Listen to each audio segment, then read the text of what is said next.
మొత్తానికి మా వాళ్ళు ఎక్సర్సైజ్ కంప్లీట్ అయ్యేసరికి పంటొచ్చింది. పంటలో ఉన్న వాళ్ళందరూ దిగి, ఇక్కడ ఉన్న వాళ్ళందరూ ఎక్కిన తర్వాత మళ్ళీ పంటి కంప్లీట్ అయ్యే వరకు అక్కడ వెయిటింగ్ తప్పలేదు. సో, వెయిట్ చేసిన తర్వాత ఇటు సైడ్ నుంచి ఈ పంటి, అటు సైడ్ నుంచి ఆ పంటి మొత్తానికి స్టార్ట్ అయ్యాయి. ఆ చివర కనిపిస్తుంది కదా! అది నరసాపురం బ్రిడ్జ్. ఎప్పటినుంచో ప్రపోజల్‌లో ఉంది. అది కంప్లీట్ అయితే ఈ పంటి మేబీ ఉండకపోవచ్చు. సో, ఈలోపే మీకు వీలుంటే గనుక ఈ జర్నీ ఒకసారి ఎక్స్‌పీరియన్స్ చేయండి. చాలా బావుంది. ఇంకొక పంటి వెళ్తోంది అటువైపు నుంచి. సో, మేమైతే 4 ఫోటోలు తీసుకొని లొకేషన్స్ చూసుకునేసరికి పంటి మీద జర్నీ కంప్లీట్ అయిపోయింది. మేము దిగాల్సిన ప్లేస్ వచ్చేసింది. సో, అందరూ దిగిన తర్వాత లాస్ట్‌లో యాజ్ యూజువల్ కార్ దిగింది.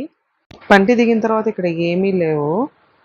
మనం ఎక్కడికైనా ట్రిప్‌కి వెళ్ళామంటే తినడానికి 4 వెరైటీలు, ఫోటోస్ తీసుకోవడానికి 4 లొకేషన్‌లు, ఇంటికి తీసుకొచ్చేయడానికి 4 మొక్కలు దొరికితే ఆ ట్రిప్ ఫుల్‌ఫిల్ అయినట్టే కదా!